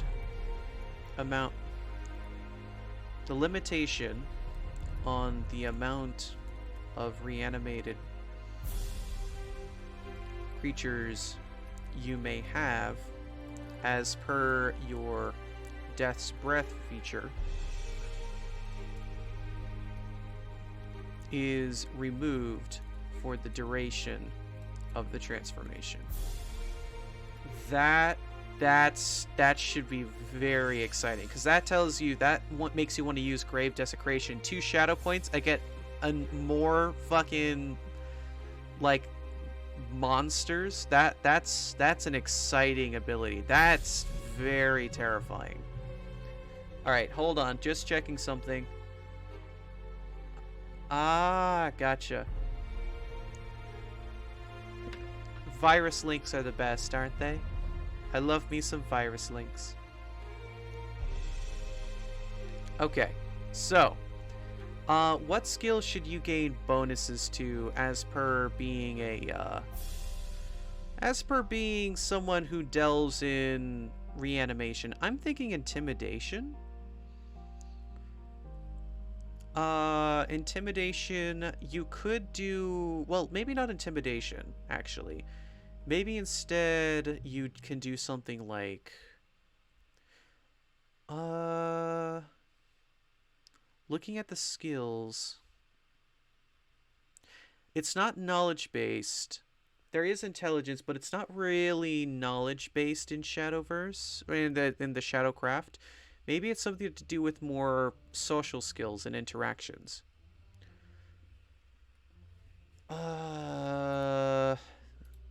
I think maybe I think we could do something like that. This is hard. This is hard to think about. Ghostly Grasp, Ghoul's Banquet. Well, let's do that.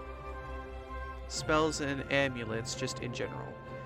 Fran's Curse, Soul Conversion, Ghostly Grasp, Silent Purge, Demonic Possession, Death Guard, Sonata of Silence, Mimi, Coco. Oh my god, I forgot those cards. Those were insane. Deal 2 damage to any enemy. That's cute. Okay. And what does Coco do? Give +2/+0 to an allied follower. Interesting. Instant Potion. Interesting. Fleeting Joy, Ghoul's Banquet, Darkest Desire.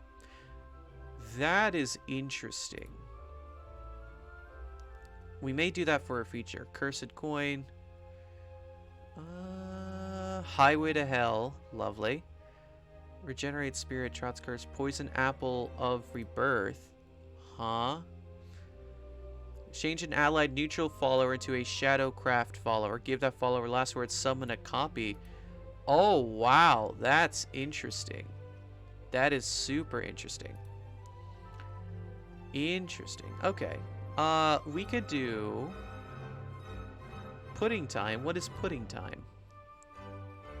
Remove all effects from an enemy follower. Change its attack to 0-1. Give +3/+3 to an allied Miyako pudding poltergeist. Huh. That's very weird. Huh. Siren's Tears.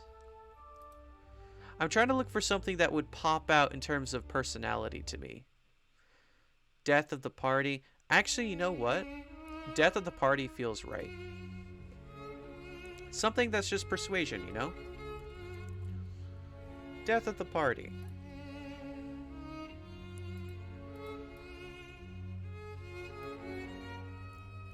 We'll go ahead and undo that.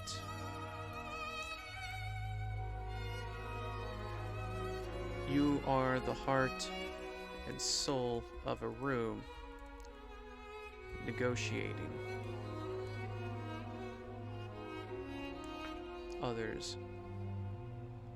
Negotiating with others comes naturally.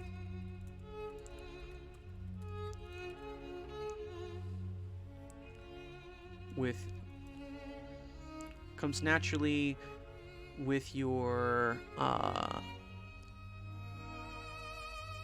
this is hard. This is actually, you know what? Nature. No. Nature. Shady Apothecary. That would be better. Shady Apothecary. Because, like, the Shadowcraft followers, they're very more so lonesome. Meds taken, health is restoring. Yay! I'm glad health is restoring. Yes! Yes! You're alone. You're alone. So whenever someone makes a medicine check, a wisdom medicine,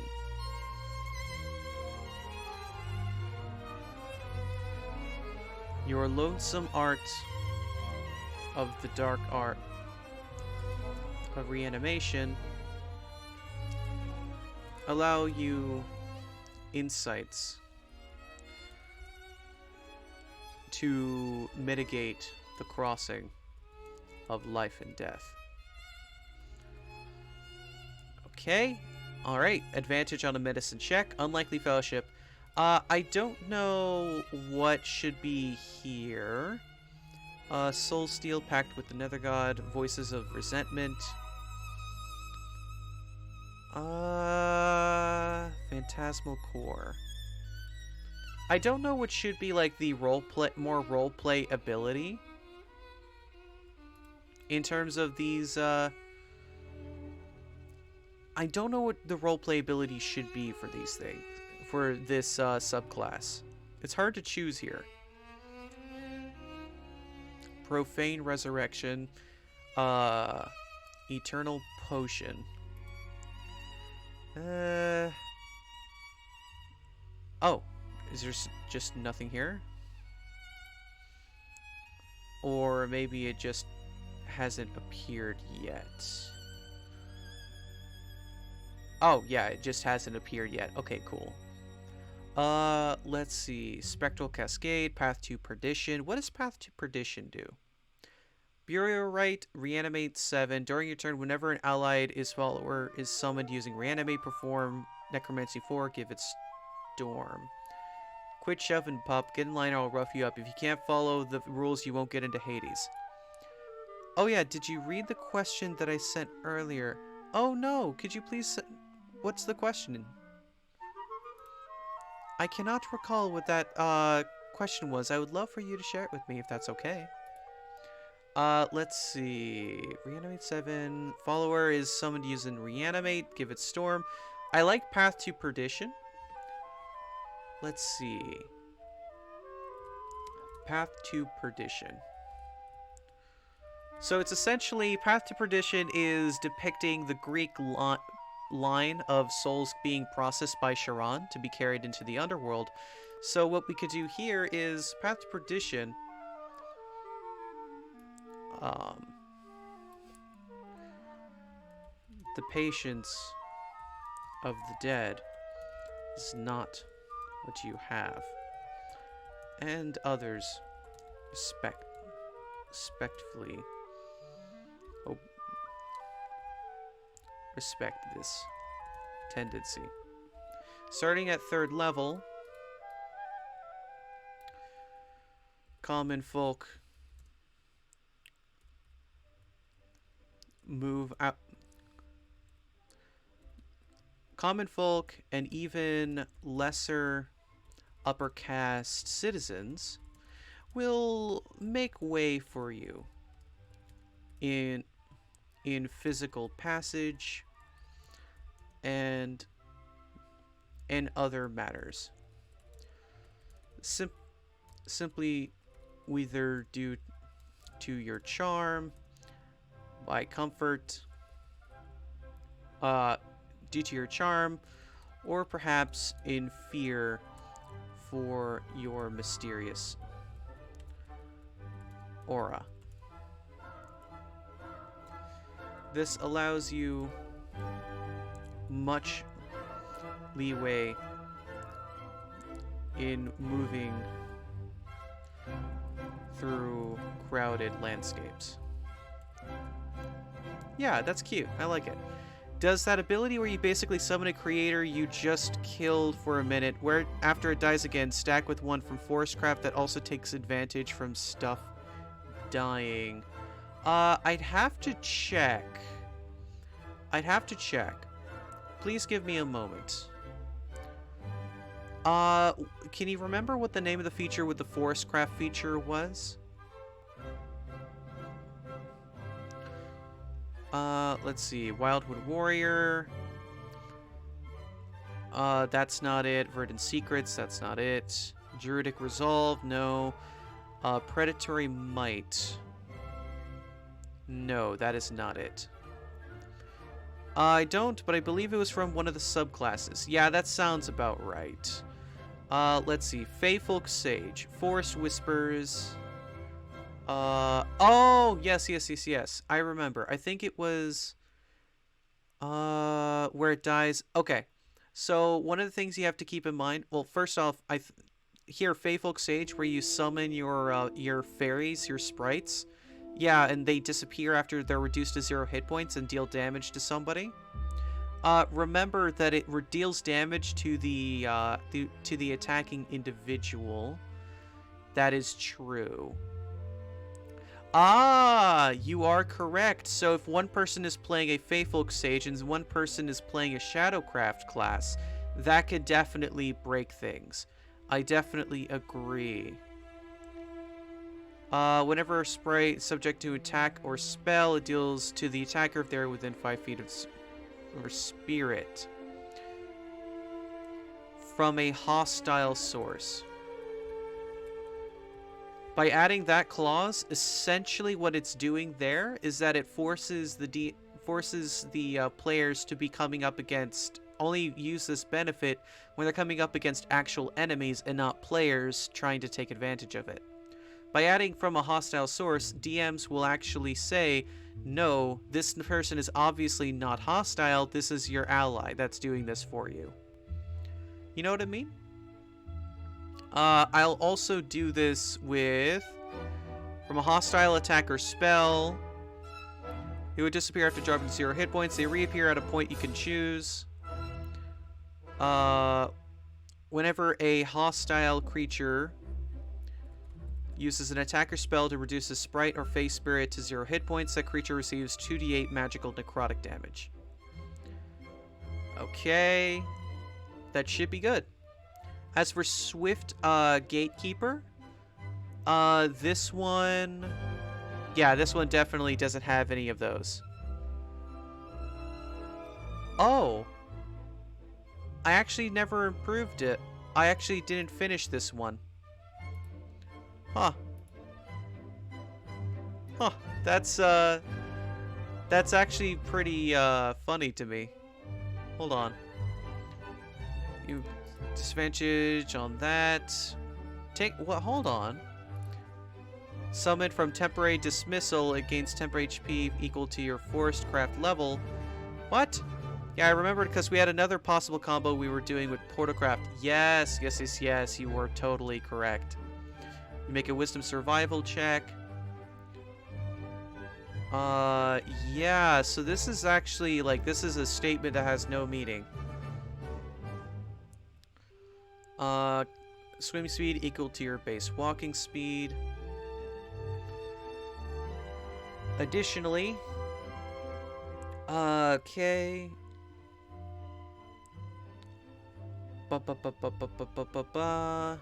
Your base walking speed is increased by 10 feet.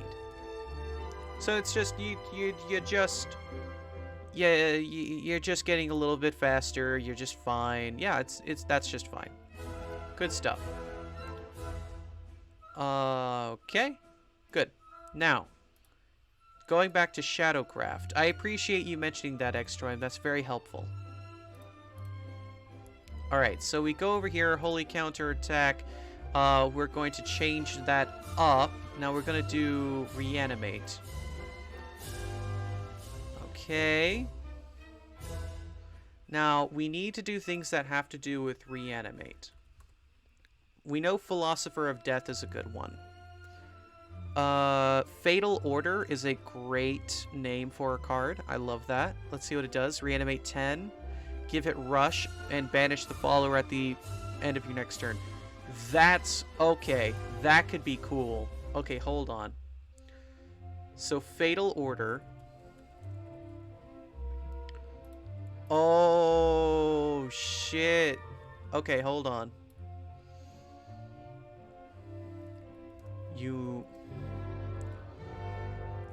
It may invoke the undead to be swift and vicious, if but for a moment. Beginning at 7th level, whenever you use an action to... Whenever you reanimate a creature as per your Death's Breath feature, you may have it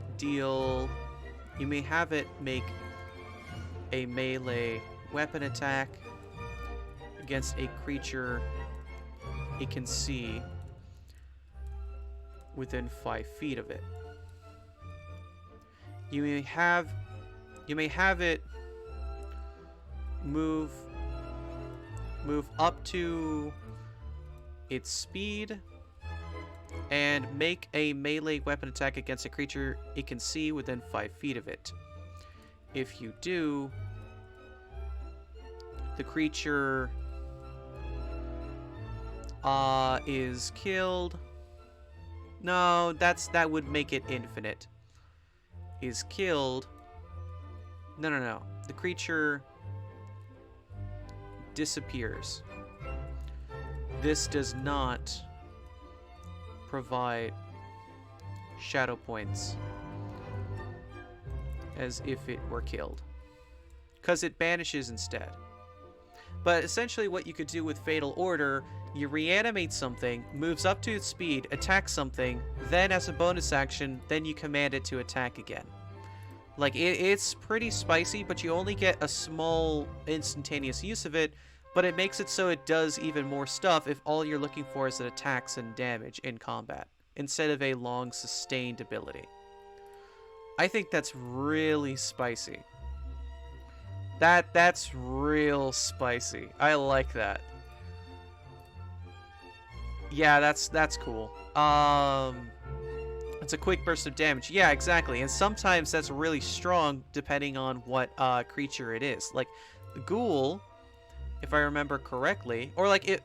I mean, look at this. If you're choosing the Minotaur skeleton, you could do a gore, and all of a sudden that's 2d8 plus 4 damage twice and charge. So like that in of itself is really scary. Looks at Smite.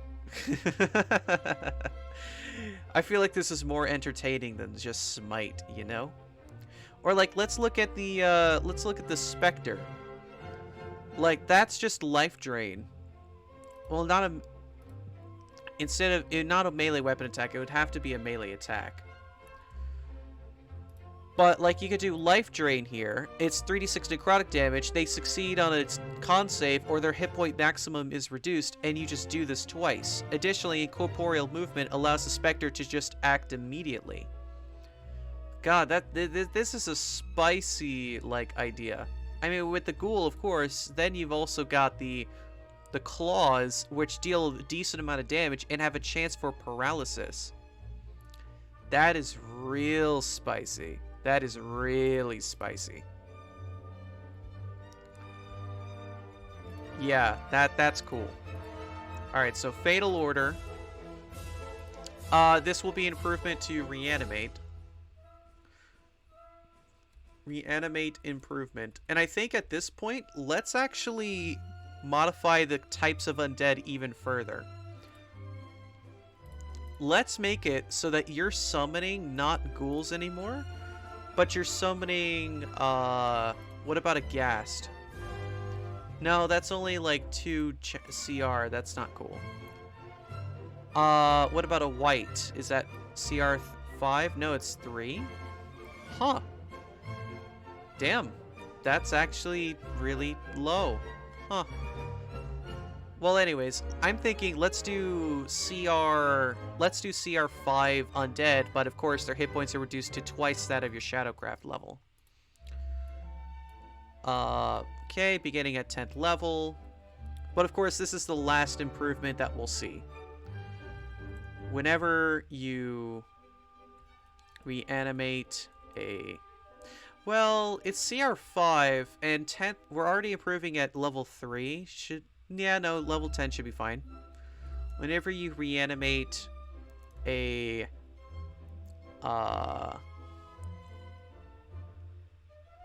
let's see. Whenever you reanimate a Minotaur skeleton... Ghoul... or Spectre... with your Death's Breath feature... you instead they are reanimated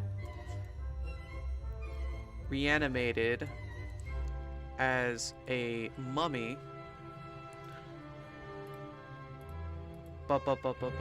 Reanimated as a mummy. Okay, internet is dying and the meds are starting to kick in. I'm gonna go take a long rest. Have a good one. Of course, you too. You too. I might actually go ahead and stop streaming in just a few minutes. I want to finish this up, and then we'll go ahead and call it a day. Thank you so much, Xtroim. Thank you so much. Have a good day. Take care of yourself, okay? I want you feeling fit as a fiddle as soon as possible. I don't like it when you're sick. Let's see. We could do a vampire. We could do a vampire here. Let's see here. If we do the vampire spawn, not the vampire, but the vampire spawn. Also, I had already slapped the Shadowcraft in the bottom corner of the family portrait. Aw, thank you. We'll be doing Dragoncraft in the next edition of this, and then we'll be done, because I'll finish it off screen with all the touch-ups and stuff. Then the system will be complete. Yes, yes. Thank you so much, Xtroim. Have a good one. I'm so happy you joined me today. CR5. Yep. This is pretty scary. Sure. Vampire weaknesses. Are they... Yeah, I hate that. I don't like that. We're gonna go ahead and remove it. So, reanimated as a mummy. Vampire spawn. No. Without the vampire weakness trait. Or Wraith instead, respectively. Additionally, the hit points of creatures reanimated through your Death's Breath feature are increased by an amount equal to your Shadowcraft level. So yeah, that's that's terrifying. They are strong, super strong undead. Oh, that is terrifying. Now let's see what we want to do with let's see what we want to do with the last reanimate. I want to do Philosopher of Death. Yeah, Philosopher of Death seems right. Philosopher of Death. Okay. Card list. Alright, but it should be like all of them, right?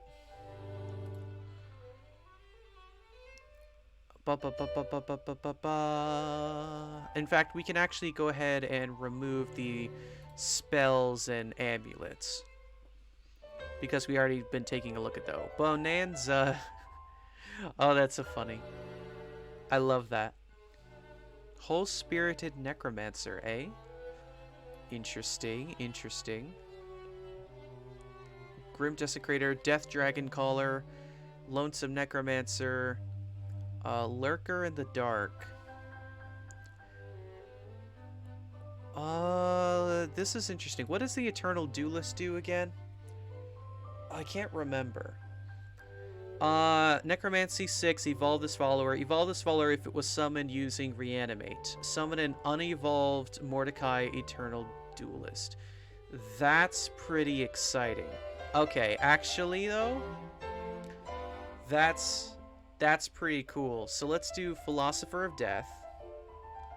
We'll do Eternal Duelist. So Philosopher of Death, this one is the secrets of unlife open to you.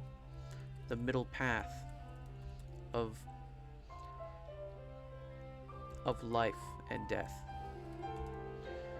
Whenever, okay, whenever a creature is reanimated,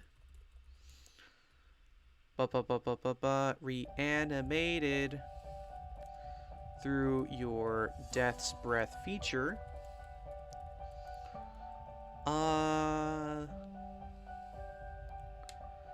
you may cast full. It gains temporary hit points. No.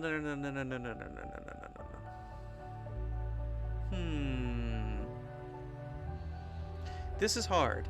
Well, no. Whenever a creature is reanimated with Death's Breath feature, what is that called? Grave Desecration. Through Grave Desecration,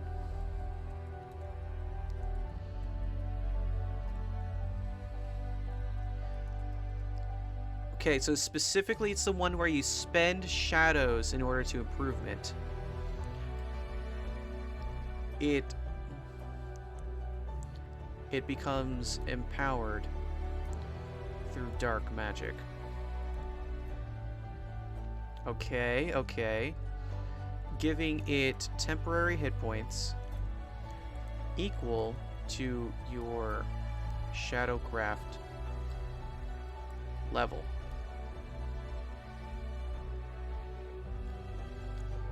Okay, that's good. An Eternal Duelist.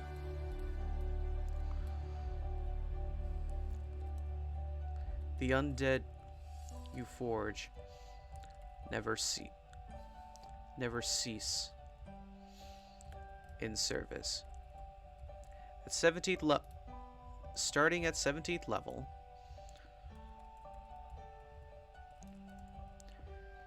whenever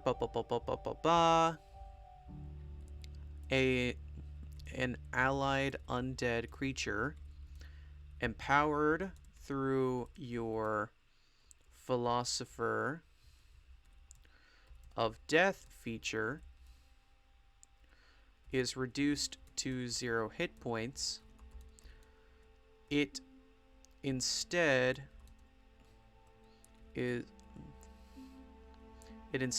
loses its empowerment and returns to its hit point maximum.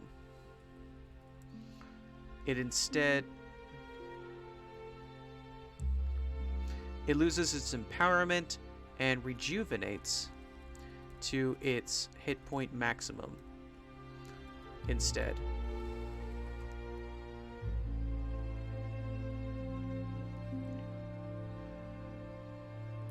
Okay, okay. That's pretty spicy. That's pretty spicy. So Eternal Duelist, essentially,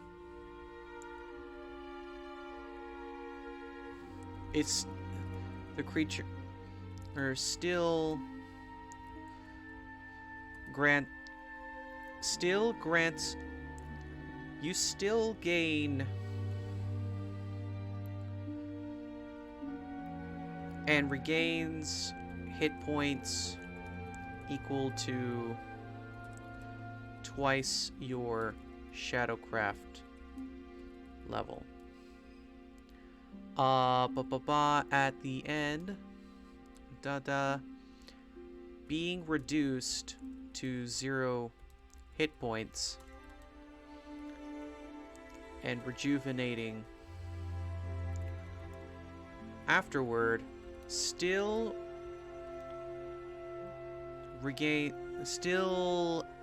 grants shadow points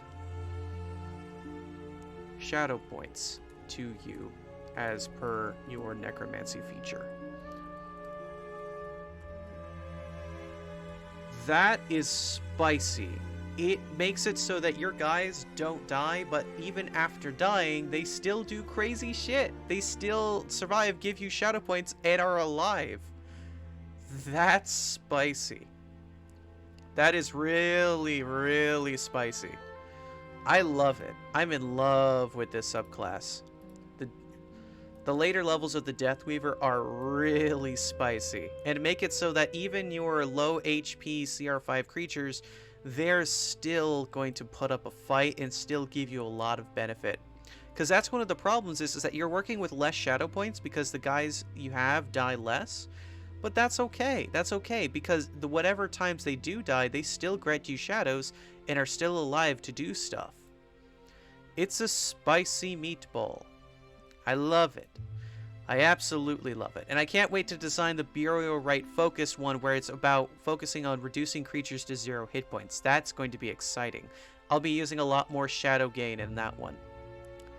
But I think I'm a little bit tired. I would like to use the restroom, and I've got a lot of laundry to do. I think this is a great stopping point for today. Thank you guys so much. I love you. Thank you for hanging with me. Actually, we won't need to leave, per se, but we can actually... Let's go ahead and do a little bit of a raid. Are you guys interested in that? I am. Anna's been very, very sweet to me recently, and they've been such a very nice person just in general for me. So I'd like to go ahead and raid her if she's still on. Give me a moment. Ba ba ba ba ba ba ba ba. Yes, yes, yes, yes, yes. Yes. Let's go ahead and raid Anna, shall we? Ba ba ba ba ba ba. Da da da da da da da da da. Is everyone ready? All right. 3, 1, 2, 3.